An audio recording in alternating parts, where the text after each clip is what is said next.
My self દીપક ગોંડલિયા. આજના સેક્શનની અંદર આપણે એ જોઈશું કે લાસ્ટ લેક્ચરની અંદર બધી જ થિયરિટિકલ તમે જોઈ હતી, ડાયોડ સુધીની બધી થિયરી એ આપણે જોઈ હતી. આજના સેશનની અંદર આપણે દાખલાનો અભ્યાસ કરીશું. તો દાખલાને તમે જો અહીંયા સ્ટેટમેન્ટ આપેલું છે, લખેલું છે કે શુદ્ધ સિલિકોનના બ્લોકને 300 કેલ્વિન તાપમાન જે છે કેટલું છે 300 કેલ્વિન 2 વોલ્ટની EMF બેટરી સાથે જોડેલ છે અને બ્લોકના આડછેદની લંબાઈ 10 સેન્ટીમીટર અને આડછેદનું ક્ષેત્રફળ 1 × 10⁻⁴ મીટર છે. તો આ બ્લોકમાંથી કેટલા ઇલેક્ટ્રોનનો પ્રવાહ વહે છે? એટલે પહેલો ક્વેશ્ચન તમને એવું કીધું છે કે ઇલેક્ટ્રોનની સંખ્યા કેટલી છે, ઇલેક્ટ્રોન પ્રવાહ કેટલો વહે છે એ તમારે શોધવાનું છે. ધેન આફ્ટર તમને સેકન્ડ ક્વેશ્ચનમાં એવું કીધું છે, એમાં સંખ્યા આપેલી છે, મોબિલિટી જે છે મોબિલિટી 0.14 મીટર સ્ક્વેર વોલ્ટની -1 સેકન્ડની -1 અને સંખ્યા ઘનતા આપેલી છે.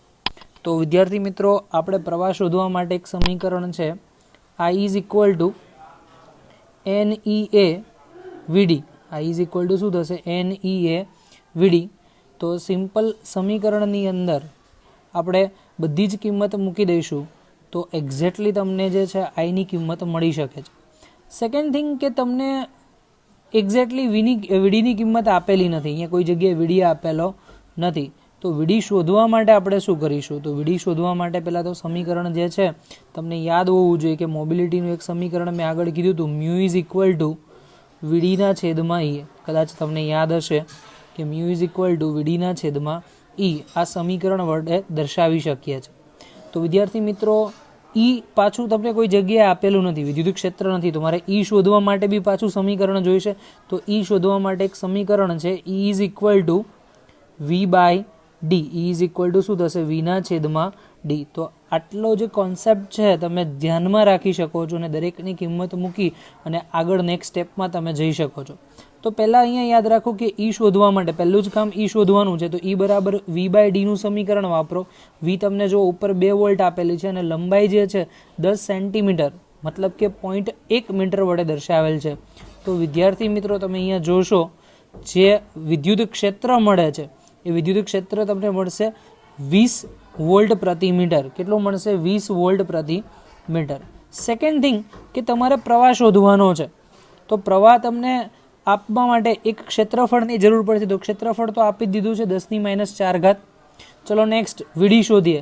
તો હમણાં જ સમીકરણ કીધું કે મ્યુ ઇઝ ઇક્વલ ટુ વીડીના છેદમાં ઈ. તો VD is equal to mu into ઈ.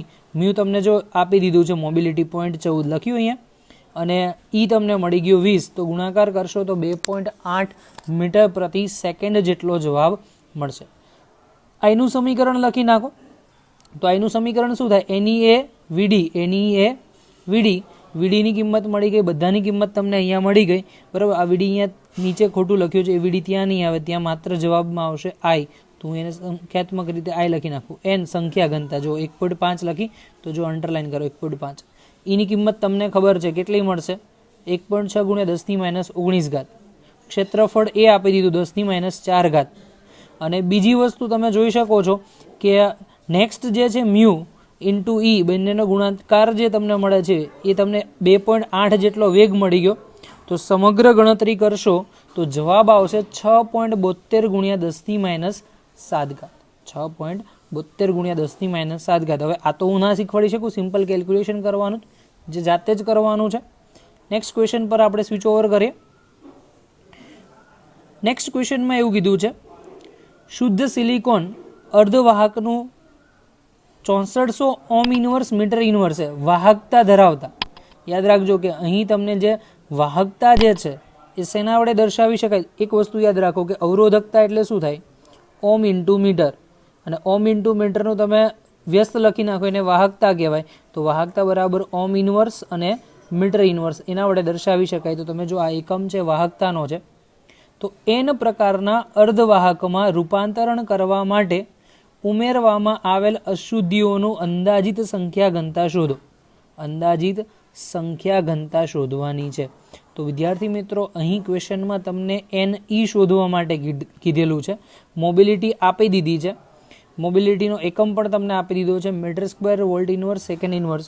તો તો ક્વેશ્ચનની અંદર સિમ્પલ યાદ રાખો કે ઇલેક્ટ્રોનની સંખ્યા ઘનતા શોધવાની છે અને હોલ જે છે એને આપણે અવગણવાનું કીધું છે. તો હમણાં જ મેં સૂત્ર જે છે શું કીધું કે sigma is equal two any mu, શું કહેવાનું, એની મ્યુ, બરાબર. એનીમાં ના કહેતા કોઈક મારવા લે છે, એની મ્યુ કહેજો. તો એનીને સૂત્રનો કરતા કરો તો એની ઇઝ ઇક્વલ ટુ સિગ્માના છેદમાં મ્યુઈ, સિગ્માના છેદમાં મ્યુઈ. તો સિગ્મા જો 6400, મ્યુ જો તમે કેટલો આપેલો છે 1.133 અને ઈ તો ખબર જ છે 1.6 ગુણ્યા 10⁻19 અહીંયા પ્રિન્ટિંગ મિસ્ટેક છે, સુધારી લેજો. સમગ્ર ગણતરી કરશો તો સમગ્ર ગણતરી કરતા જવાબ જે મળશે તમને વિદ્યાર્થી મિત્રો 3 ગુણ્યા 10⁻23 મીટરની-3 મતલબ કે એક કદ દીઠ, એકમ કદ દીઠ જે અણુઓની સંખ્યા છે ને સંખ્યા ઘનતા કહેવાય. અને જે તમારો જવાબ વિદ્યાર્થી મિત્રો તમે જોઈ શકો છો અહીંયાથી 3 ગુણ્યા 10⁻23 વડે મળે છે. નેક્સ્ટ ક્વેશ્ચન પર આપણે સ્વિચ ઓવર કરીએ. આખી દુનિયા જ્યારે ઓનલાઈન થઈ રહી છે, નવી ટેકનોલોજી નવી લાઈફસ્ટાઈલ સાથે સંલગ્ન થઈ રહી છે અને વર્ક ફ્રોમ હોમ જ્યારે નોર્મલ બની રહ્યું છે, ત્યારે સ્ટડી ફ્રોમ હોમ શું એક સારો આઈડિયા નથી? લર્ન લિબર્ટીની નવી એપ. ગુજરાતની સૌથી પ્રતિષ્ઠિત વિશ્વસનીય કોચ અને માર્ગદર્શક લિબર્ટી કરિયર એકેડમી દ્વારા પ્રસ્તુત છે લર્ન એપ. અને આ એપ ખાસ કરીને ધોરણ 9 થી 12 ગુજરાતી અને ઇંગ્લિશ મીડિયમ તથા નીટ, જેઈઈ મેઇન અને ગુજસેટ જેવી સ્પર્ધાત્મક પરીક્ષાઓ માટે બનાવવામાં આવી છે. તો હવે લિબર્ટીની નવી લર્ન એપ ડાઉનલોડ કરીને આપ ક્યાંય પણ અને આપના અનુકૂળ સમયે અભ્યાસ કરી શકો છો. પહેલાં તો રકમ વાંચી અને સમજવાનો ટ્રાય કરો. આપેલ અર્ધવાહકમાં ઇન્ડિયમ અશુદ્ધિ, હવે ચલો પહેલું જો ઇન્ડિયમ છે બાળ મિત્રો, ઇન્ડિયમ એટલે કેવા પ્રકારની કહેવાય? ટ્રાઇવેલેન્ટ કે પેન્ટાવેલેન્ટ? પરફેક્ટ ટ્રાઇવેલેન્ટ. ત્યારે હોલની સંખ્યા ઘનતા 4.5 ગુણ્યા 10⁻23 છે. એટલે મતલબ તમે બીજો પોઈન્ટ એડ કરી શકો કે સંખ્યા ઘનતા તમને હોલની આપી દીધી, NH જે મળી ગઈ છે, કેટલી મળશે? 4.5 ગુણ્યા 10⁻23. તો ઇલેક્ટ્રોનની સંખ્યા ઘનતા શોધવાની છે. તો આ સમીકરણ મેં તમને લાસ્ટ થિયરીમાં ઓલરેડી કહી દીધું હતું કે ક્યારેય પણ તમે સંખ્યા ઘનતાની વાત કરતા હો તો આપણી પાસે ni², કયું સૂત્ર છે? ni² is equal two Ne into NH. ni² is equal two Ne into NH. તો વિદ્યાર્થી મિત્રો સૂત્રનો કરતા કોને કરશો? એનીને. એનીને સૂત્રનો કરતા કરો એટલે જવાબ શું આવશે? ni² છેદમાં NH. તો સિમ્પલી તમે ni કિંમત કેટલી મૂકશો? તો ni ની કિંમત જો વિદ્યાર્થી મિત્રો અહીંયા તમને આપી દીધી છે 1.5 ગુણ્યા 10⁻16, 1.5 ગુણ્યા 10⁻16. તો એનો વર્ગ થયો અને છેદમાં NH 4.5 ગુણ્યા 10⁻23. તો બાળ મિત્રો ગણતરી કરતા સમગ્ર જવાબ તમને જે મળે છે એ કેટલો આવશે? તો 5 ગુણ્યા 10⁹. ઓકે. Next question. આપેલ પરિપથમાં 5 ઓહ્મના અવરોધમાંથી વહેતો પ્રવાહ શોધવાનો છે. તો વિદ્યાર્થી મિત્રો 5 ઓહ્મના અવરોધમાંથી પ્રવાહ વહે છે તો બંને ડાયોડ જે છે આદર્શ પરિસ્થિતિમાં છે. તો મેં તમને આગળ પણ કીધું હતું કે જ્યારે આદર્શ પરિસ્થિતિની વાત કરો છો ત્યારે ફોરવર્ડ બાયસ જંકશનની અંદરથી પ્રવાહ વહે છે, રિવર્સ બાયસ જંકશનમાં પ્રવાહ વહેતો નથી. તો સિમ્પલ જેની અંદરથી હું રિવર્સ બાયસમાં પ્રવાહ જાય એને હું ઉડાડી દઉં છું. તો પહેલાં તો છેડા તમે જો, અને હું ઝૂમ કરીને દેખાડું છું તમને. આના જે છેડા છે અહીંયા -V, અહીંયા +V. આ P તરફનું છે એટલે અહીંયા P લખી નાખો અને N લખો.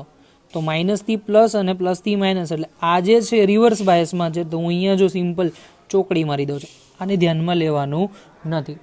નેક્સ્ટ આપણે આગળ વાત કરીએ. આ જે છે P તરફનો છેડો, આ N તરફનો છેડો. તો P અને N તરફના છેડાની અંદર P2 પોઝિટિવ અને N2 નેગેટિવ કનેક્ટ કરો છો તો મીન્સ કે આ રિવર્સ બાયસ સ્થિતિમાં નથી, ફોરવર્ડ બાયસ સ્થિતિમાં છે. એટલે આપણે આને ધ્યાનમાં લેવાનો છે. તો સિમ્પલી કે ઉપરમાંથી તમારે પ્રવાહ વહેશે, નીચેનામાંથી પ્રવાહ વહેતો નથી. તો જેમાંથી પ્રવાહ વહેતો નથી વિદ્યાર્થી મિત્રો એને આપણી જરૂર શું? એટલે એને ઉડાડી દો. તમે શું કરશો? એને સીધું જ કેન્સલ કરી નાખો. એટલે મેં વચ્ચેની બ્રાન્ચ કાઢી નાખી. તો સમતુલ્ય તમે જોઈ શકો છો કે આકૃતિ આ રીતે થશે. ક્લિયર? ઓકે. હવે આ પોઈન્ટમાં ધ્યાન રાખજો કે જ્યારે પણ આદર્શ ડાયોડ કે કયો આદર્શ, તો આદર્શ ડાયોડનો અવરોધ શૂન્ય હોય છે. એક વસ્તુ યાદ રાખજો કે આદર્શ ડાયોડનો અવરોધ શૂન્ય હોય, પણ ત્યારે શૂન્ય હોય કે જ્યારે કઈ સ્થિતિમાં છે? ફોરવર્ડમાં. કઈ સ્થિતિમાં છે? ફોરવર્ડમાં. પણ જો આ જ વસ્તુ રિવર્સમાં હશે તો એ અવરોધ અનંત થઈ જશે. કેટલો થઈ જશે? અનંત. તો હું જે કોન્સેપ્ટ અહીંયા તમને લખી દઉં છું એ યાદ રાખજો. ઓકે, તો પ્લસ ચાર્જમાંથી પ્રવાહ વહે 5 અને બીજો 5, ટોટલ 10 ઓહ્મનો અવરોધ શ્રેણીમાં છે. ટોટલ અવરોધ તમે ગણશો તો આર સમતુલ્ય જે મળશે એ વિદ્યાર્થી મિત્રો કેટલો મળશે? 10. વોલ્ટેજ કેટલો આપી દીધો છે? 5 નો. વી બરાબર કેટલો લખી નાખશો? 5. તો ગણતરી કરશો તો આઈ ઇઝ ઇક્વલ ટુ વીના છેદમાં આર, તો 5/10. ઇન શોર્ટ આન્સર જે મળશે 0.5 જેટલો તમને મળશે. ક્લિયર વિદ્યાર્થી મિત્રો? નેક્સ્ટ ક્વેશ્ચન પર આપણે ચર્ચા કરીએ. નીચે આપેલ પરિપથમાંથી વહેતો પ્રવાહ શોધવાનો છે. તો હવે થોડીક લાઇટ થઈ. શું કહેવા માંગુ છું? તો સિમ્પલ યાદ રાખો કે જે રિવર્સ બાયસ સ્થિતિમાં છે એને ઉડાડી નાખો અને ફોરવર્ડ બાયસ સ્થિતિમાં છે એને રાખો. તો ચલો આને હું થોડું ઝૂમ કરીને તમને સમજાવવાનો પ્રયત્ન કરું. સમજો, બેટરીના બે છેડામાં પ્લસ માઇનસ લખી દો. આ પ્લસ છેડો, આ માઇનસ છેડો. આ ડાયોડનો પી તરફનો છેડો, આ ડાયોડનો એન તરફનો છેડો. આ ડાયોડનો એન તરફનો છેડો, આ ડાયોડનો પી તરફનો છેડો. અહીંયા પી અને આ એન. આ પી બાજુનો છેડો ને આ એન બાજુનો. તો પોઝિટિવથી પોઝિટિવ ને નેગેટિવથી નેગેટિવ હોય તો ફોરવર્ડ કહેવાય. તો એમાં ફોરવર્ડ તમે પહેલાં શોધી લો. કેટલા છે ફોરવર્ડ? તો એક આ છે, તો જ્યાં ફોરવર્ડ હોય ત્યાં ગ્રીન ટીક મારું છું, બરાબર. અને આ બી ફોરવર્ડ છે તો અહીંયા મેં ગ્રીન ટીક મારી દીધી. રિવર્સ જે છે ત્યાં હું રેડ ટીક મારું છું, એટલે તમને આઈડિયા આવે. તો અહીંયા રેડ ટીક મારી દો એટલે આ કેન્સલ. તો સિમ્પલી આ જે આકૃતિ છે સમગ્ર રીતે કેન્સલ. તો તમારી પાસે માત્ર 2 જ અવરોધ ભરે. તો એ 2 અવરોધ માટે સમતુલ્ય આકૃતિ તમે જોઈ શકો. ઉપર જે છે 5 ઓહ્મનો અવરોધ, નીચે આ બાજુ બી 5 છે, તો દેખાય જ તમને. અહીંયા આ 5 અને આ 5 બંને સાથે જોડેલા એટલે શ્રેણીમાં આવી ગયા. પછી આ બ્રાન્ચ નીકળી ગઈ. જો આને છે ને હું ચોકડી મારું એટલે આ રીતે જ કેન્સલ કરું.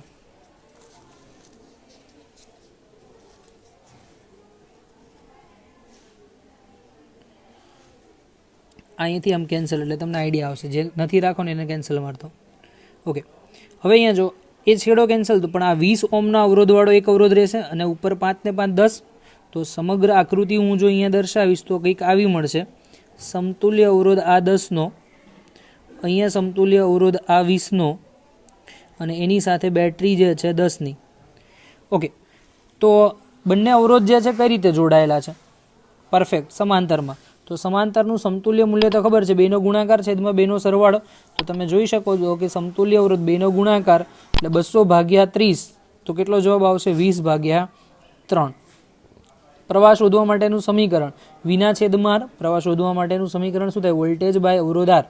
તો વોલ્ટેજ લખી નાખો 10 અને 20/3, તો 30/20 અને 30/20 કરશો તો વિદ્યાર્થી મિત્રો એનો જવાબ જે મળે છે તમને 1.5 એમ્પિયર જેટલો જવાબ મળશે. તો મેં જે આકૃતિમાં અહીંયા તમને દર્શાવેલું છે એ સમગ્ર રીતે તમારું સોલ્યુશન તમે અહીંયા જાણી શકો છો.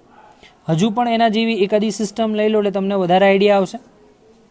નીચે આપેલી આકૃતિની અંદરથી પ્રવાહ શોધવાનો છે. તો ફોરવર્ડ અને રિવર્સ માટે આપણે જોઈ લઈએ. ચલો, ફોરવર્ડ અને રિવર્સ માટે જોવા માટે મેં કીધું કે બેટરીનો આ 5 વોલ્ટની બેટરી છે, એનો આ છેડો પ્લસ છે, આ છેડો માઇનસ છે. ચલો પહેલાં તો હું ઝૂમ કરી દઉં, તમે ક્વેશ્ચન સમજી શકો એના માટે. આને આપણે પી તરફનો ભાગ કીધો અને એન તરફનો ભાગ કીધો અને એન તરફનો ભાગ કીધો અને પી તરફનો ભાગ કીધો. તો પ્લસથી પી અને માઇનસથી એન, તો એ વસ્તુ જે છે એ રહેશે. તો આ જે છે ફોરવર્ડ બાય સ્થિતિમાં રહેશે. એ જે કન્સેપ્ટ છે એ કોન્સેપ્ટ આપણે ધ્યાનમાં રાખીએ કે આ ફોરવર્ડ બાય સ્થિતિમાં છે તો એ રહેશે. તો અહીંયા ખરું કરી દીધું મેં પ્લસથી, ગ્રીન સિમ્બોલથી. જે ઉડવાનું છે તો એને હું કેન્સલ કરી દઉં. તો નીચે તમે સમતુલ્ય આકૃતિ જોઈ શકો. દેખાય જ તમને? ઉપરનું આખું નીકળી ગયું. આ 30 ઓહ્મનો અવરોધ, એની સાથે 20નો અને 5 વોલ્ટની બેટરી. ચલો આ બંને કઈ રીતે જોડેલા છે? શ્રેણીમાં છે. શ્રેણીમાં બંનેનું સમતુલ્ય કેટલું થશે? 50 થશે. તો સમતુલ્ય મૂલ્ય 50 થાય. આપણે પ્રવાહ શોધવાનો છે તો પ્રવાહની કિંમત વિના છેદમાં આર. શું લખી શકાય? વિના છેદમાં આર ઇઝ ઇક્વલ ટુ આઈ. તો વી બરાબર તમે લખી શકો 5 અને પેલું 50, 1/10, 1/10. 1/10 અંદર 10 આવશે તો જવાબ તમે લખો 5/50. કેટલો જવાબ આવશે? 5/50. નેક્સ્ટ ક્વેશ્ચન, આપેલા પરિપથની અંદર 220 વોલ્ટ એસી વોલ્ટેજ પ્રાપ્તિ સ્થાન સાથે જોડેલ છે. તો તમે જોઈ શકો આ બે છેડા વચ્ચેનો જે વોલ્ટેજ મેં આપ્યો છે 220 વોલ્ટ છે અને એને આપણે પ્રાપ્તિ સ્થાન સાથે જોડવામાં આવે છે અને કેપેસિટર આકૃતિની અંદર તમને દર્શાવેલું છે. તો કેપેસિટરની બે પ્લેટ વચ્ચે મળતો વોલ્ટેજ કેટલો છે, કેપેસિટરની જે બે પ્લેટ છે એની વચ્ચે કેટલો વોલ્ટેજ મળશે એ તમારે શોધવાનો છે. તો બેઝિકલી વિદ્યાર્થી મિત્રો સિમ્પલી તમારે કેપેસિટરનો વોલ્ટેજ જોઈતો હોય તો પહેલાં તો તમારે અહીંયા આરએમએસ મૂલ્ય આપી દીધું છે. તો મેક્સિમમ વોલ્ટેજ શોધી નાખો તો તમને યાદ છે કે V O maximum is equal two √2 VRMS √2 તો √2 ઇન્ટુ 220 અને √2 ઇન્ટુ 220 એટલે ટોટલ તમને મેક્સિમમ વોલ્ટેજ જે મળશે એ 311.1 વોલ્ટ જેટલો મળે છે. તો કેપેસિટરની બે પ્લેટ વચ્ચે જે વોલ્ટેજ મેક્સિમમ હોય એ કેટલો આવશે 311.1. સિમ્પલ નોલેજ છે. જ્યારે ઇન્ડક્ટરની બે પ્લેટ વચ્ચે પૂછે તો ત્યારે પણ એ જ રીતે તમે ગણતરી દર્શાવી શકો છો. ફરીથી જે હમણાં જ કોન્સેપ્ટ કીધું એના જેવો છે. આ દાખલો હું અત્યારે તમને ગણાવતો નથી, તમે સિમ્પલ અહીંયા જોઈ લો અને ના ખબર પડે મને પૂછો. હું બેઝિકલી તમને ઇન્ટ્રોડક્શન આપી દઉં છું, બરાબર, અંદરની ડીપ સ્થિતિમાં જતો નથી. અહીંયા પહેલાં ઝૂમ કરીને જોઈ લો. આપેલ પરિપથમાંથી I1 અને I1 જે પ્રવાહ છે શોધવાનો. તો જો આ બેટરીનો પોઝિટિવ ટર્મિનલ, આ નેગેટિવ ટર્મિનલ, આ N પ્રકાર, આ P પ્રકાર, આ P પ્રકાર અને આ N પ્રકાર. તો આમાંથી કેન્સલ જે થતું હોય એ કેન્સલ કરી નાખો. તો આ P2 પ્લસ, આ રહેશે, આ કેન્સલ, તો અહીંયાથી આને મારી દો ચોકડી, આ કેન્સલ. જે રહે છે એને ટિક કરી દો, આ પ્લસ, તો એ રહેશે, નીચેનો નીકળી જશે. તો આ 6 અને બીજો 6 કેટલા રહેશે 12 અને ટોટલ સમતુલ્ય અવરોધ 12 થઈ જશે. 6 વોલ્ટની બેટરી છે તો 6/12 એટલે સિમ્પલ 1/2 જેટલો જવાબ મળશે. પણ હું ગણતરી અત્યારે ડિટેલમાં બતાવતો નથી. નેક્સ્ટ ક્વેશ્ચન પર જઈએ. આપેલ પરિપથની અંદર 2 ઓહ્મના અવરોધના બે છેડે વિદ્યુત સ્થિતિમાનનો તફાવત કેટલો હશે તમારે શોધવાનો. તો આકૃતિ તમે જુઓ. આકૃતિ અહીંયા તમને આપેલી છે. 2 ઓહ્મના છેડે તમારે વિદ્યુત સ્થિતિમાન શોધવાનો છે. હવે વિદ્યાર્થી મિત્રો ડાયોડની સ્થિતિ કેવી છે? સિમ્પલ તમે જુઓ ડાયોડ જે છે એની સ્થિતિ કેવી છે તો એ જોઈ લો તમે. તો ડાયોડની જે સ્થિતિ તમે જાણી શકો તો ડાયોડની સ્થિતિ રિવર્સ બાયસમાં છે. ડાયોડની જે સ્થિતિ જે છે એ કેવી આવશે? રિવર્સ બાયસની અંદર છે. અને રિવર્સ બાયસમાં ક્યારેય પણ ડાયોડ વર્ક કરતું નથી અને ડાયોડ વર્ક ના કરે તો એમાંથી કોઈ જ પ્રકારનો પ્રવાહ જતો નથી અને પ્રવાહ શૂન્ય હોય તો વોલ્ટેજ પણ શૂન્ય થશે. તો સિમ્પલી આન્સર જે મળશે તમને 0 વોલ્ટ મળશે. તમે જોઈ શકો છો. ક્લિયર? નેક્સ્ટ ક્વેશ્ચન પર જઈએ. નેક્સ્ટ ક્વેશ્ચનમાં એવું કીધું છે કે જો આપેલ પરિપથના A અને B બે છેડા આપેલા છે, એની વચ્ચેનો ટોટલ વિદ્યુત સ્થિતિમાન અહીંયાથી તમે જોશો તો એ 17 છે. પછી એવું કીધું કે ઝેનર બ્રેકડાઉન વોલ્ટેજ જે છે એ 6 છે. એટલે મતલબ અહીંયાથી તમને જે વોલ્ટેજ મળશે એ 6 વોલ્ટનું મળશે. તો વિદ્યુત સ્થિતિમાનનો તફાવત તમારે અવરોધ R આપેલો છે, અહીંયા તમારે વોલ્ટેજ V શોધવાનો છે. તો સિમ્પલી આની ગણતરી તમારે કરવી હોય તો કઈ રીતે કરી શકાય? એક્ઝેક્ટ આપણે આની ગણતરી કરીએ તો જોઈ શકાય છે તમે અહીંયા VAB બે છેડા વચ્ચેનો વોલ્ટેજ એટલે શું લખી શકાય? VR પ્લસ VZ, R નો અવરોધ વત્તા VZ નો અવરોધ. તો R નો અવરોધ જે છે 17 આપી દીધો છે કારણ કે આ ટોટલ અવરોધ બરાબર R નો અને જેનર બેના અવરોધનો સરવાળો. તો 17 બરાબર VR plus 6. So VR is equal two 17 minus 6. આ લોકો બહુ જ હોશિયાર છે. તો 17 માઇનસ 6 નો જવાબ જે મળ્યો છે અહીંયાથી એ કેટલો મળશે તમને? 11. 17 માઇનસ 6 કરશો તો 11 આવશે. જે 9 લખ્યું છે બાય મિસ્ટેકન ખોટું આપેલું છે એટલે એ ધ્યાનમાં લેતા નહીં. ઓકે, તો ઓપ્શનમાં બી આન્સર કરેક્ટ છે. નેક્સ્ટ LED 6 વોલ્ટની બેટરીને મતલબ કે એક LED જે છે ને 6 વોલ્ટની બેટરી અને અવરોધ R વચ્ચે કાર્ય કરે છે. 6 વોલ્ટની બેટરી અને અવરોધ R વચ્ચે કાર્ય કરે છે જેમાંથી 10 મિલી એમ્પિયરનો વિદ્યુત પ્રવાહ પસાર કરતા વોલ્ટેજ ડ્રોપ 2 વોલ્ટનો મળતો હોય તો R નું મૂલ્ય શોધવાનું છે. ફરીથી ક્વેશ્ચન સમજો. એક LED કે જે 6 વોલ્ટની છે 6 વોલ્ટની બેટરી સાથે જોડેલી છે અને એ R અવરોધ પર કાર્ય કરે છે, મતલબ વચ્ચે કંઈક અવરોધ R જોડવામાં આવે છે.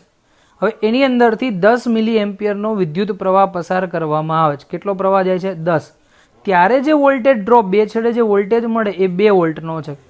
યાદ રાખજો, આ બે વસ્તુ ધ્યાન રાખજો કે 2 વોલ્ટનો વોલ્ટેજ તમને મળે છે, તો આરનું મૂલ્ય કેટલું હશે શોધવાનું છે.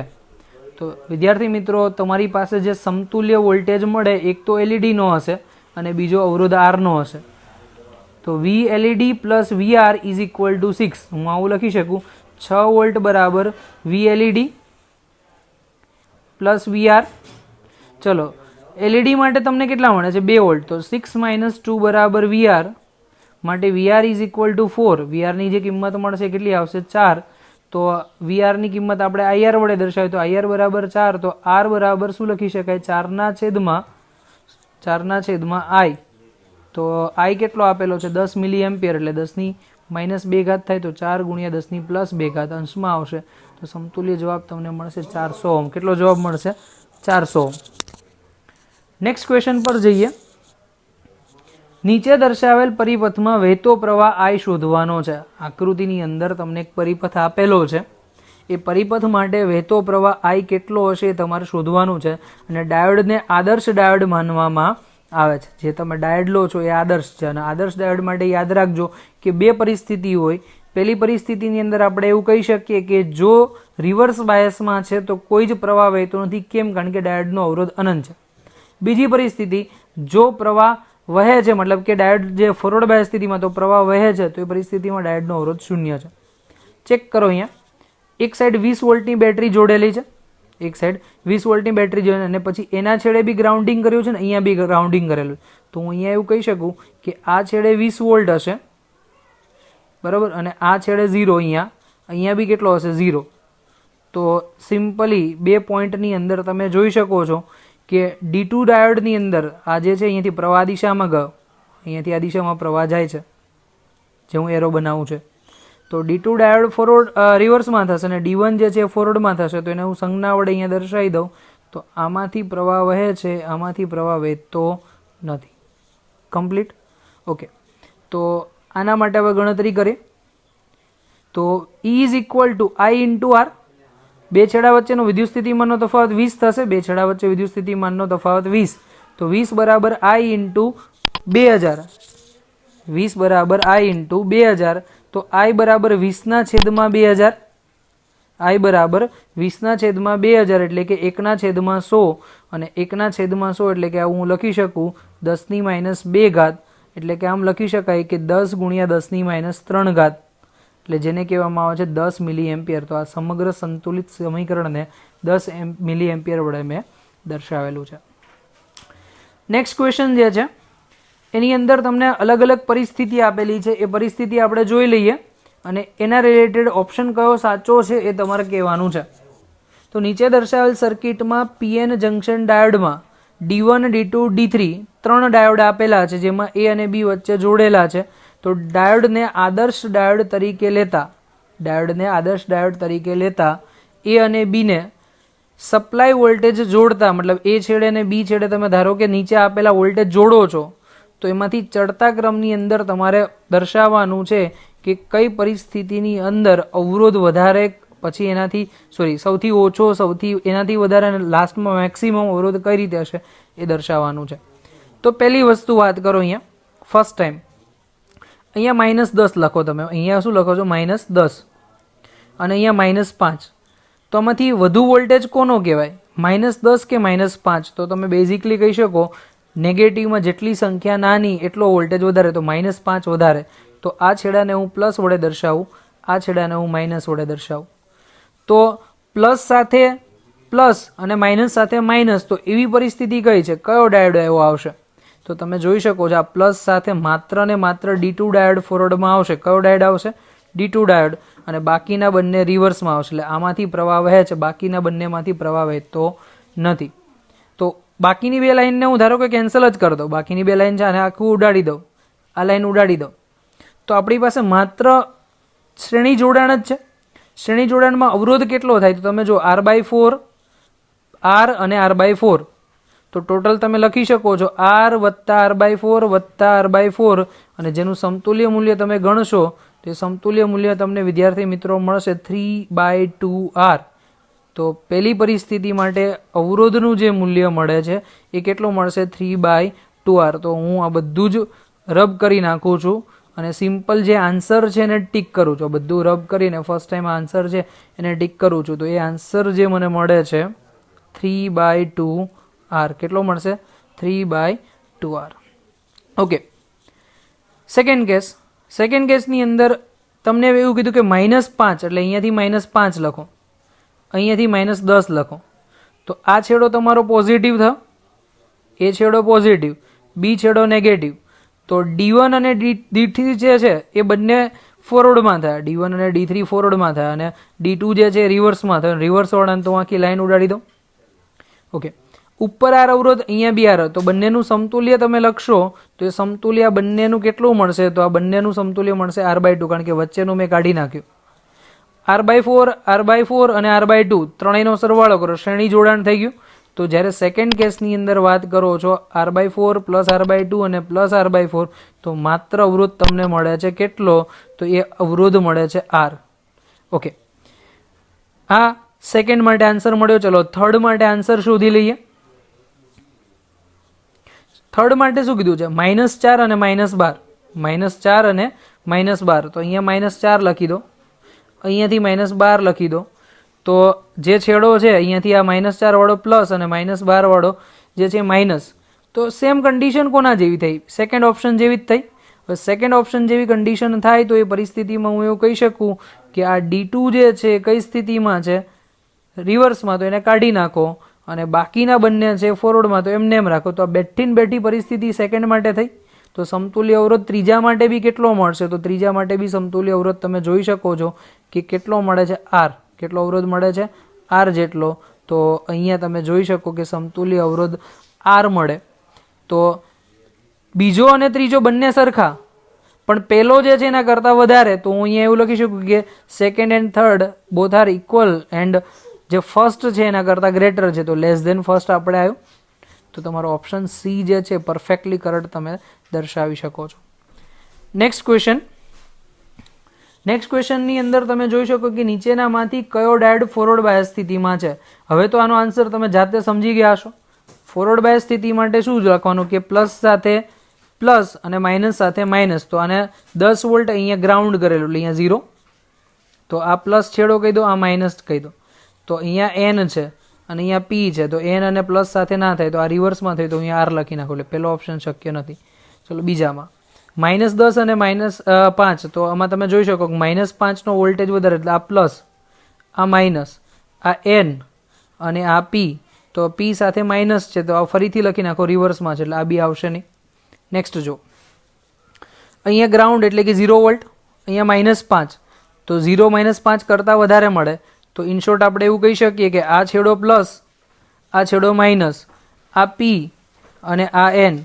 તો પ્લસ સાથે પ્લસ, માઇનસ સાથે માઇનસ. તો આ જે જંકશન થયું એ ફોરવર્ડમાં થયું તો f લખી નાખીએ. ઓકે. લાસ્ટ વનની આપણે વાત કરીએ. 12 અને 5. તો એમાંથી 12 વધારે, તો આ 12 માટે આપણે લખી નાખીએ પ્લસ છેડો અને 5 નાનું એટલે માઇનસ લખી નાખો. પછી આ છેડાને તમે n વડે દર્શાવી શકો, આ છેડાને તમે p વડે દર્શાવી શકો. તો n અને આ પ્લસ, તો આ રિવર્સમાં થયું. તો a, c અને d રિવર્સમાં, માત્ર b છે એ ફોરવર્ડમાં. તો તમારો answer B is perfectly correct. Okay.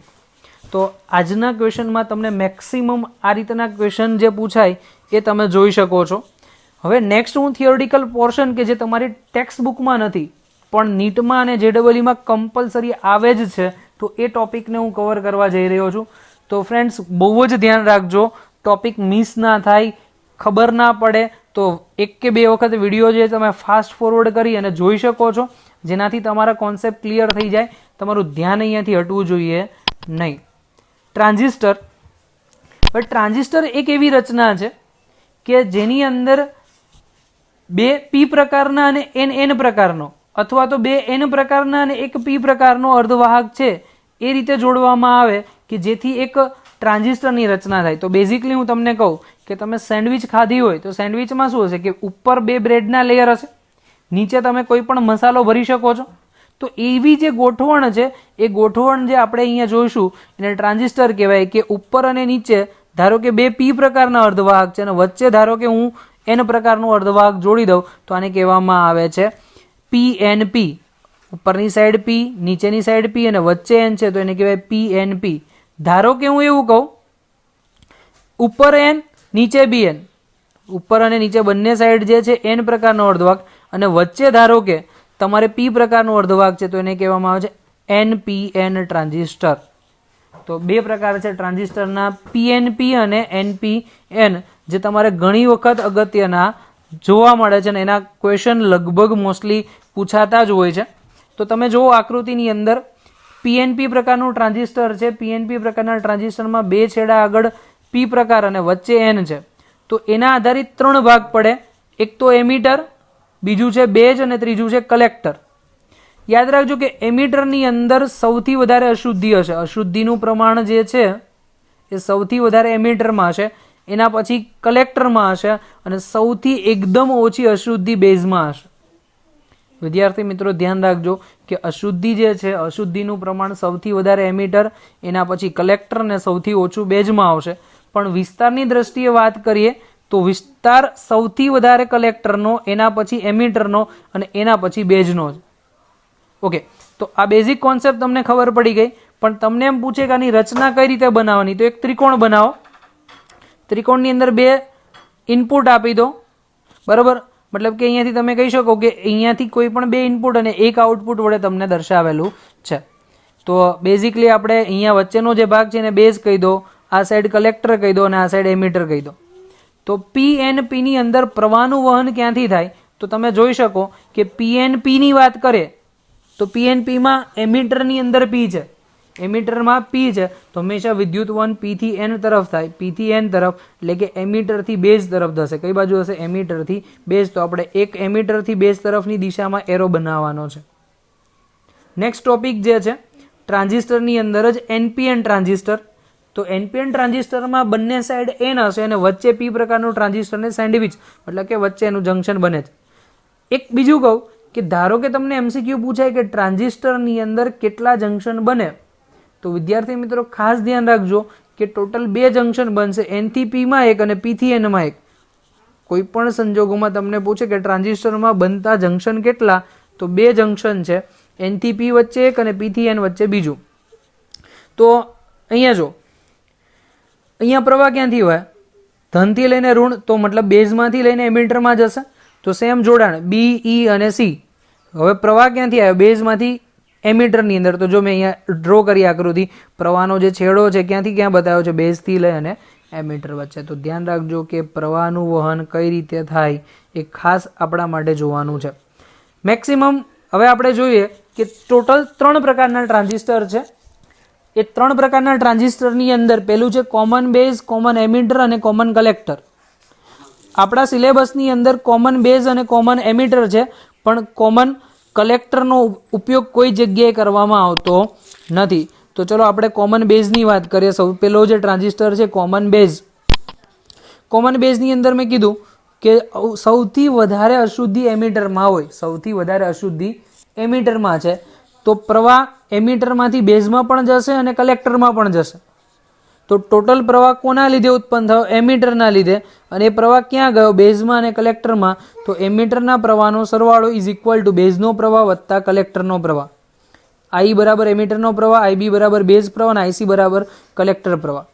તો આ પરિસ્થિતિમાં આપણે જોઈએ કે જ્યારે તમે ઇનપુટ વોલ્ટેજને વધારો છો, ઇનપુટ વોલ્ટેજને તમે ધીમે ધીમે વધારો છો, તો એ પરિસ્થિતિની અંદર શરૂઆતમાં પ્રવાહ શૂન્ય છે, શરૂઆતમાં પ્રવાહ શૂન્ય છે, પરંતુ કોઈ એક કટ-ઇન વોલ્ટેજ આગળ પ્રવાહ વધી અને મેક્સિમમ થાય છે.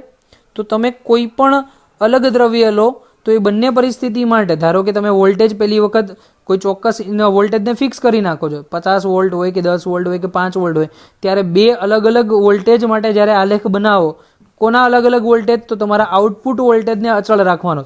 યાદ રાખજો, અહીંયા કોને અચળ રાખવાનું છે? કે આઉટપુટ વોલ્ટેજને અચળ રાખી, આઉટપુટ વોલ્ટેજને અચળ રાખી જ્યારે તમે પહેલી વખત આઉટપુટ વોલ્ટેજ 5 લખો, બીજી વખત આઉટપુટ વોલ્ટેજ 10 લો, ત્યારે પ્રવાહ વિરુદ્ધ VB નો આલેખ નોંધો, તો બંને પરિસ્થિતિમાં આલેખ એક સમાન મળે છે. હવે નેક્સ્ટ વિદ્યાર્થી મિત્રો કે ઇનપુટ અવરોધ કઈ રીતે મળે? તો ઇનપુટ અવરોધ તમારે શોધવો હોય તો ઉપરનો જે આલેખ છે એ આલેખનો હું ઢાળ લઉં અહીંયાથી.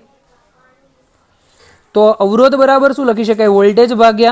વોલ્ટેજ ભાગ્યા પ્રવાહ. તો તમે અહીંયા વોલ્ટેજ જો માપો અને પ્રવાહ માપો તો અહીંયાથી આ બીસી ભાગ તો એ વીબી વોલ્ટેજ, તો બીસી ભાગને શું કહેવાય? ડેલ્ટા વીબી, વોલ્ટેજમાં થતો ફેરફાર, અને અહીંયા એબી ભાગ એટલે કે પ્રવાહમાં થતો ફેરફાર તો ડેલ્ટા આઈ.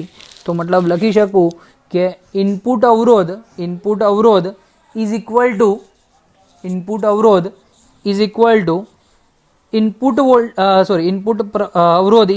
ઇનપુટ વોલ્ટેજ છેદમાં ઇનપુટ પ્રવાહ.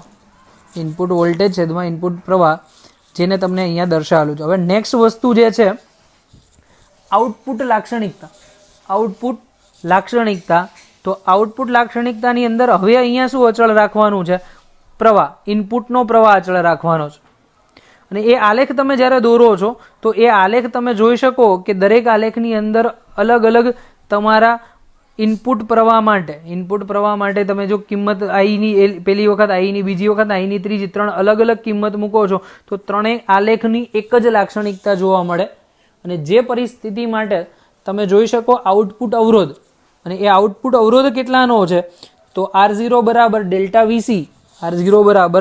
વીસી છેદમાં ડેલ્ટા આઈસી. તો સિમ્પલ કિંમત વસ્તુ યાદ રાખજો કે જ્યારે ઇનપુટ અવરોધ માટે પૂછે તો ઇનપુટ વોલ્ટેજ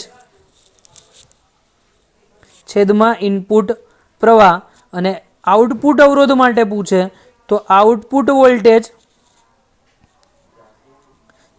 છેદમાં આઉટપુટ પ્રવાહ. આ બે વસ્તુ ખાસ તમારે ધ્યાનમાં રાખવાની છે. ચલો હવે કોમન એમિટરની વાત કરે છે.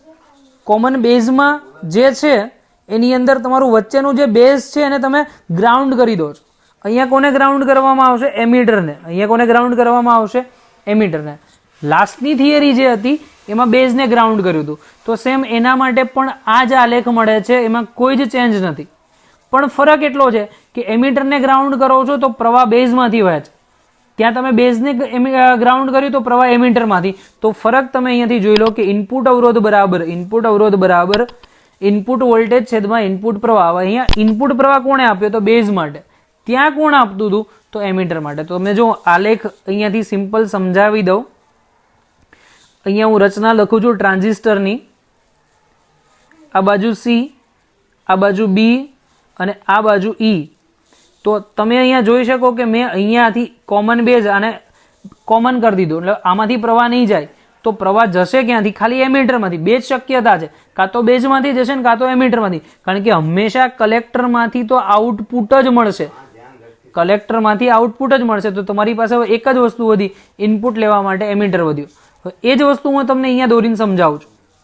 માની લો કે તમારું આ ટ્રાન્ઝિસ્ટર છે,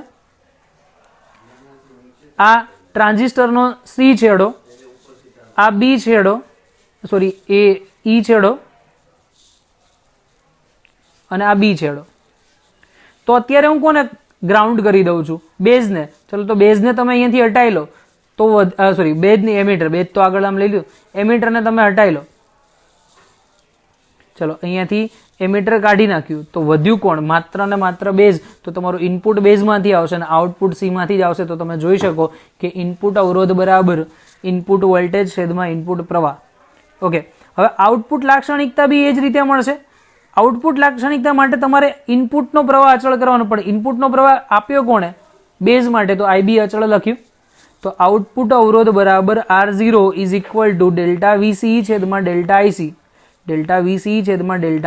આઈસી. અને પ્રવાહ ગેન મતલબ પ્રવાહમાં શું ફેરફાર થાય? તો એ સિમ્પલ યાદ રાખજો કે આઉટપુટ પ્રવાહ છેદમાં ઇનપુટ પ્રવાહ. ડેલ્ટા આઈસી તમારો આઉટપુટ અને ડેલ્ટા આઈબી જે છે તમારો ઇનપુટ. તો ડેલ્ટા આઈસી ના છેદમાં ડેલ્ટા આઈબી. નેક્સ્ટ છે ટ્રાન્સકન્ડક્ટન્સ એટલે કે જીએમ. તો ટ્રાન્સકન્ડક્ટન્સ એટલે આપણે એવું કહી શકીએ કે અવરોધનો જે વ્યસ્ત છે, અવરોધના વ્યસ્તને ટ્રાન્સકન્ડક્ટન્સ તરીકે ઓળખવામાં આવે છે. તો GM is equal to delta VB. પણ ખાસ અહીંયા ધ્યાન રાખજો, GM is equal to delta IC એટલે કે તમારો આઉટપુટ પ્રવાહ આઉટપુટ પ્રવાહ છેદમાં ઇનપુટ વોલ્ટેજ. આ સમીકરણ ખાસ ધ્યાન રાખજો. GM is equal two transconductance, અને ટ્રાન્સકન્ડક્ટન્સ માટે આઉટપુટ પ્રવાહ છેદમાં ઇનપુટ વોલ્ટેજ, છેદમાં ઇનપુટ વોલ્ટેજ. આ બે વસ્તુ ધ્યાનમાં રાખવાની છે. વિદ્યાર્થી મિત્રો, આના પછીનો જે સેશન છે કે જેમાં તમારે બધા સૂત્રો જે છે એમ્પ્લીફાયરના એ કડકડાટ આવડતા હોવા જોઈએ. એ સૂત્રની અંદર આપણે બેઝિકલી વાત કરીએ પ્રવાહ ગેઇન, પણ એ પણ કોના માટે? કોમન બેઝ માટે. તો વિદ્યાર્થી મિત્રો, બેઝ જે છે એને તમે કોમન કરી નાખો છો તો એમીટર વધશે, તો તમારો આઉટપુટ પ્રવાહ ગેઇન માટે આઉટપુટ પ્રવાહ છેદમાં ઇનપુટ, તો IC ના છેદમાં I, IC ના છેદમાં I શું આવશે? હવે IC ના છેદમાં I તમે લખશો તો IC હંમેશા I કરતા નાનું જ હોય, તો આ ગુણોત્તર હંમેશા 1 કરતા નાનો જ મળશે. આ ગુણોત્તર જે છે એ હંમેશા 1 કરતા નાનો જ મળશે. સેકન્ડ છે કે વોલ્ટેજ ગેઇન. વોલ્ટેજ ગેઇન એટલે શું થાય કે આઉટપુટ વોલ્ટેજ ભાગ્યા ઇનપુટ વોલ્ટેજ, તો ડેલ્ટા VO છેદમાં ડેલ્ટા VI, જેના માટે આપણે સમીકરણ લખી શકીએ કે આલ્ફા ઇન્ટુ અવરોધની ગેઇન. અવરોધ ગેઇન મતલબ શું લખી શકાય? RO છેદમાં RI, RO છેદમાં RI. તો વિદ્યાર્થી મિત્રો, આ તમને બેઝિક નોલેજ મળી ગયું. અને હજુ પણ આના માટે એક બીજું સમીકરણ તમારે લખવું હોય, GM નું સમીકરણ તમે લખશો તો આને શું લખી શકાય? ડેલ્ટા IC છેદમાં ડેલ્ટા VB. હવે ડેલ્ટા VB ની કિંમત એટલે શું લખી શકાય? ડેલ્ટા IB ના છેદમાં, અહીંયાથી તમે દર્શાવો તો અહીંયાથી આમ લખી શકાય કે IB ના છેદમાં ઇન્ટુ RI થશે. તો IC upon IB, IC upon IB જે છે તમે એને શેનાથી દર્શાવતા હતા? બીટા વડે. શેનાથી દર્શાવતા હતા? બીટા વડે. તો આ રીતે તમે ગણતરી કરી શકો છો. નેક્સ્ટ વાત કરીએ પાવર ગેઇન.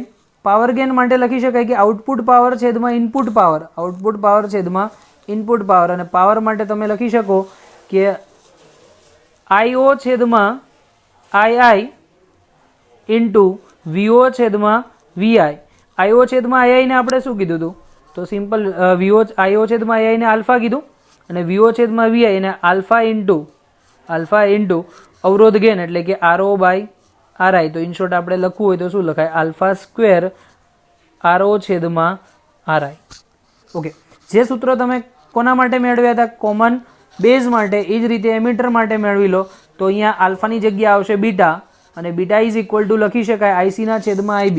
કારણ કે તમારી પાસે એમીટર હોય તો એમીટરમાંથી બેઝ ના મળે, બેઝ ના મળે એટલે બધું બેઝમાંથી પ્રવાહ મળે, તો IC ના છેદમાં IB. તો beta AC is equal to delta IC ના છેદમાં ડેલ્ટા IB. A અને B વચ્ચેનો સંબંધ તમારે જોઈતો હોય તો સિમ્પલ રિલેશન છે કે 1 by beta is equal to 1 plus delta alpha, 1 plus alpha. હવે આને કઈ રીતે મેળવ્યું તો એની સાબિતી તમને ખાલી શોર્ટમાં સમજાવી દઉં. માની લો કે તમે કંઈક આવું સમીકરણ જોયું હતું, delta I is equal two IB plus IC. હું બધાને ડેલ્ટા IC વડે ભાગાકાર કરી દઉં, ડેલ્ટા IC વડે ડેલ્ટા IC. તો આને શું કહે? ડેલ્ટા IC ના છેદમાં IB એટલે કે કોનું વ્યસ્ત થયું? આલ્ફાનું. તો 1 by alpha is equal to 1 by beta plus 1. તો આપણે લખી શકીએ કે 1 બાય આલ્ફા, જે અહીંયા કિંમત તમે લખો તો 1 by alpha is equal to 1 by beta plus 1. આ સમીકરણમાં મિસ્ટેક છે, આપણે અહીંયા લખી નાખો 1 by alpha is equal to 1 by beta plus 1. આ સમીકરણ યાદ રાખજો. વોલ્ટેજ ગેઇન, તો આઉટપુટ વોલ્ટેજ છેદમાં ઇનપુટ વોલ્ટેજ, આઉટપુટ વોલ્ટેજ છેદમાં ઇનપુટ વોલ્ટેજ. તો વિદ્યાર્થી મિત્રો, તમે જોઈ શકો કે આઉટપુટ વોલ્ટેજ છેદમાં ઇનપુટ વોલ્ટેજની કિંમત લખો RL ઇન્ટુ ડેલ્ટા I અને RI ઇન્ટુ ડેલ્ટા IB. અહીંયા એક મિસ્ટેક છે, I ની IC આવશે. ચલો, IC અપોન IB ને તો આપણે બીટા કહી દીધું, અને beta minus beta RL divide by RI. તો તમે અહીંયા લખી શકો બીટા બાય RI ને આપણે કહેવાય GM, તો GM ઇન્ટુ RL થશે, GM ઇન્ટુ RL. નેક્સ્ટ પાર્ટમાં જોઈએ પાવર ગેઇન. પાવર ગેઇનની અંદર આપણે લખી શકીએ AP, અને AP ઇઝ ઇક્વલ ટુ લખી શકાય આઉટપુટ પાવર છેદમાં ઇનપુટ પાવર, આઉટપુટ પાવર છેદમાં ઇનપુટ પાવર. તો આઉટપુટ પાવર માટે લખી શકાય પ્રવાહ ગુણ્યા વોલ્ટેજ, અને અહીંયા બી લખી શકાય પ્રવાહ ગુણ્યા વોલ્ટેજ. કોના માટે? આઉટપુટ અને ઇનપુટ માટે. તો આપણે એવું લખો કે એવી ઇન્ટુ એઆઈ શું લખી શકાય?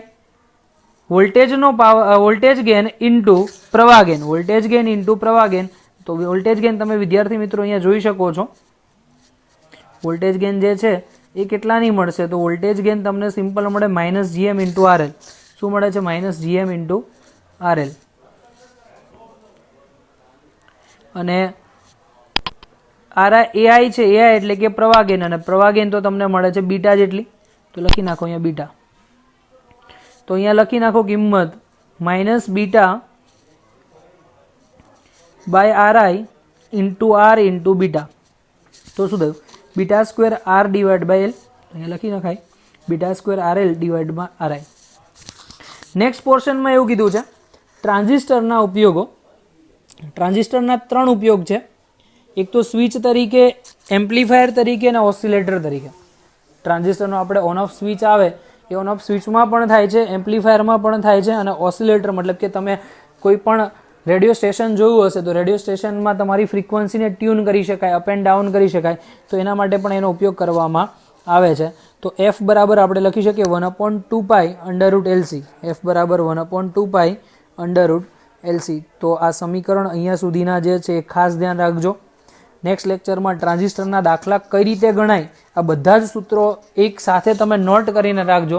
દાખલા કઈ રીતે ગણાય એ હું તમને સમજાવીશ. Wish you all the best. Good luck. આખી દુનિયા જ્યારે ઓનલાઈન થઈ રહી છે, નવી ટેકનોલોજી નવી લાઈફસ્ટાઈલ સાથે સંલગ્ન થઈ રહી છે, અને વર્ક ફ્રોમ હોમ જ્યારે નોર્મલ બની રહ્યું છે, ત્યારે સ્ટડી ફ્રોમ હોમ શું એક સારો આઈડિયા નથી? લર્ન લિબર્ટીની નવી એપ. ગુજરાતની સૌથી પ્રતિષ્ઠિત વિશ્વસનીય કોચ અને માર્ગદર્શક લિબર્ટી કરિયર એકેડમી દ્વારા પ્રસ્તુત છે લર્ન એપ. લર્ન એપ આપને ઘરે બેઠા કોચિંગ ક્લાસમાં મળતું શિક્ષણ પૂરું પાડે છે, અને આ એપ ખાસ કરીને ધોરણ 9 થી 12 ગુજરાતી અને ઇંગ્લિશ મીડિયમ તથા નીટ, જેઈઈ મેઇન અને ગુજસેટ જેવી સ્પર્ધાત્મક પરીક્ષાઓ માટે બનાવવામાં આવી છે. ઓનલાઈન કોર્સમાં જોડાવા માટે ગૂગલ પ્લે સ્ટોરમાંથી લર્ન એપ ડાઉનલોડ કર્યા બાદ સૌપ્રથમ રજિસ્ટર કરવું, જેમાં તમારું full name, email ID, mobile number તથા તમારો પાસવર્ડ સેટ કરવો. હવે આપને મોબાઈલ પર એસએમએસ દ્વારા ઓટીપી મળશે તથા ઈમેલ આઈડી પર આવેલ કન્ફર્મેશન લિંકમાંથી તમારું અકાઉન્ટ વેરીફાઈ કરાવવું. ત્યારબાદ એપ્લિકેશનમાં તમારા ઈમેલ આઈડી તથા પાસવર્ડથી લોગિન કરવાનું રહેશે. લોગિન થયા પછી હોમ પેજમાં સૌપ્રથમ આપનું ધોરણ સિલેક્ટ કરો. તેમાં સિલેક્ટ કરવાથી આપને બેચની વિગતો ઉપરાંત ક્લાસીસ, ટેસ્ટ્સ, સ્ટડી મટીરિયલ તથા બીજી વિશેષ માહિતી જોવા મળશે.